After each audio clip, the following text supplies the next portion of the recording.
I started thinking about how fun this could be. Like, this could be like 1929 with Millennials. Like, that's like a video game. Like, that's gonna be some fun stuff. They're gonna be, is my Netflix still gonna work? Is my Netflix still gonna work? I don't know, bro. I don't know. We're gonna find out though, aren't we?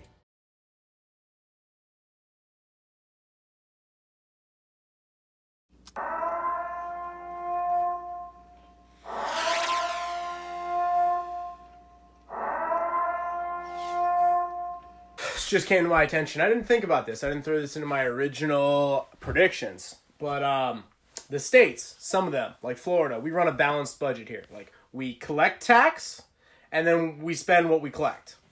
It's a crazy concept. They have lower tax revenue now.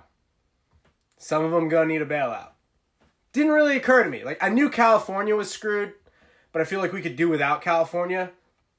I think that, like, outside of the physical resources in California, can pretty much cut off the state of California, dig a river right in between California, Nevada, everyone else, and just do away with California. I'd be okay selling California.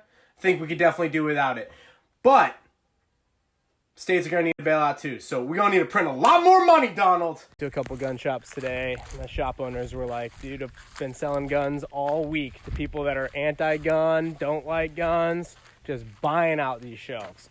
You would think people are stocking up for World War III in there. Crazy. The vibe was like, it was urgent in those shops. It was urgent. It's like, man, you guys think society is going to break down? Sarah talked to one of the guys. He's like, oh, yes. He thinks that society is about to break down. I'm like, well, that would be very interesting. I did stop into a coin shop and pick up some real money. It's been around since Jesus' time. The ratio's never been so good, though. The ratio is so good on this. I'll be here 7,000 years from now. Crypto guys are like, nah, okay. You ever seen the Sphinx? You ever looked at the Sphinx? You need a little bit more than Caterpillar equipment to build the Sphinx. And they think that thing's 20,000 years old. Somebody built it. We've been here before. Anyway, not to get geopolitical, let's talk about debt. Let's talk about my debt. Let's talk about my debt that I run like a boss and never really end up having to pay for. Let's go into this dump trailer debt lesson. Now, if you're a contractor, this guy, the dump trailer, is a major game changer for you. It's like one day you don't have one, and then you have one, and you're like, why didn't I get this the first day? Like, it's like that. Everybody who has one is like, I knew that, but I was a little slow in the game. I had a dump truck back in the day. It was life-changing. Got rid of it. Then I didn't have a dump, and then I was like, yeah, I'm going to need a dump. So I got this thing. Now, I didn't have cash when I bought this thing allocated for this guy. So this thing was 15 grand when I bought it. It was like 15.5, like 16 out the door. So it's like 16K out the door. So, and I didn't have to put anything down on it because, like, America 2016, like, kids, there was this time in America where you just could just get anything you wanted for nothing down.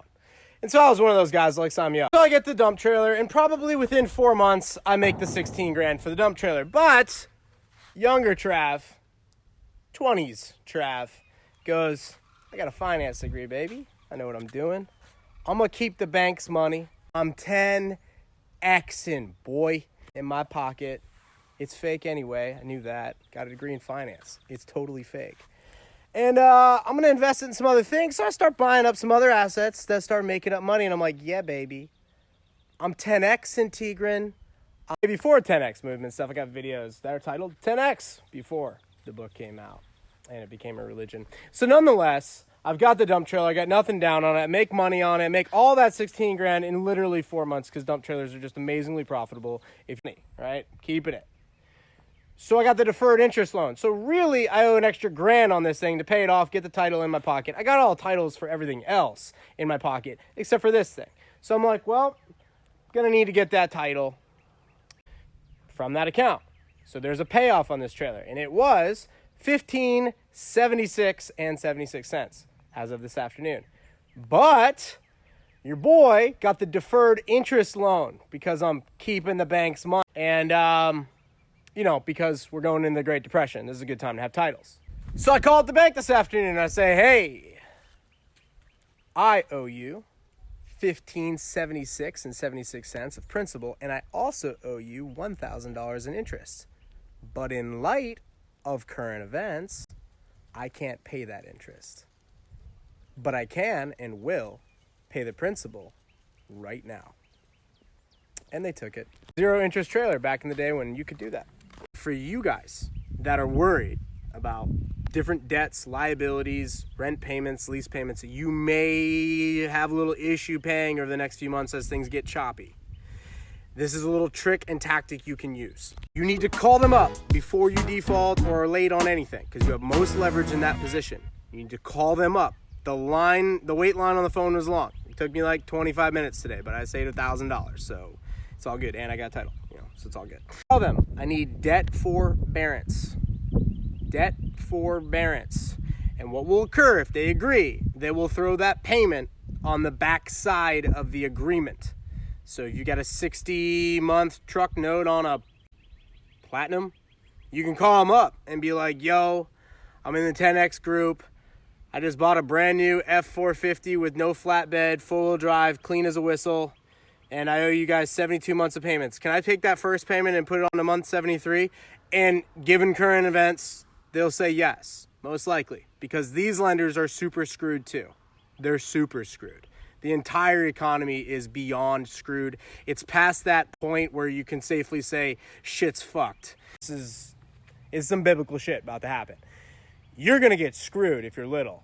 But if you're large, you're a billion-dollar company, things are going to be fine for you. But you need to document that process because they also have to trickle it down to you. So debt forbearance. People are willing to negotiate right now. Also, these big crony capitalists want to get bailed out. They're all going to be waiting in line to get bailed out. So you need to document your process. The little people are not getting bailed out. This is the great devaluation. You want to have documentation of that, for sure. Fancy loans printed up from the Federal Reserve. You already know what's happening. The question is it 1 trillion, 2 trillion? Remember, we did 700 billion earlier in the week, and now we're doing 1 trillion, maybe 1.5, maybe 2 trillion. So we're going to probably do 3 trillion by the end of the month. And this virus is going to be rolling. It's going to be rolling steady by August, like rolling solid. So, shit's a little bit past fucked, but that's where we stand. And you can be like, oh, Trav, he was promoting that silver stuff, that stuff that Jesus used. Yeah, that stuff. The stuff that's always been there and always will be. But you need to ring these dudes up and you need to work with them now because they need to keep their cash flows coming too. And so if you are willing to work with them, it is very likely they will work with you. In fact, some of these government bailout programs will say they have to work with you. Now, it's hard for them to prove that they didn't work with you unless you scream loud and the squeaky wheel gets the grease. But that's the whole idea, is that these big boys are going to get their bailout and it comes with strings attached and they have to take care of the little people. Make no mistake about it. This is a billionaire calling in the house game. Like they will own it all at the end of this game. There's no question about it. I'm going to get my cub during this event too. So how you add to you guys tonight is if you're worried about cash flows and you're like, okay, this is definitely going to jack up my cash flows, start making your phone calls and start renegotiating your deals. You can renegotiate anything at any point in time, especially now. So if you're early to the game and you're calling up and you're working deals and you're renegotiating, that is how you are going to come out okay on this. You have no bills and everything's paid for, and then you're just sitting there waiting for the great devaluation to get yours.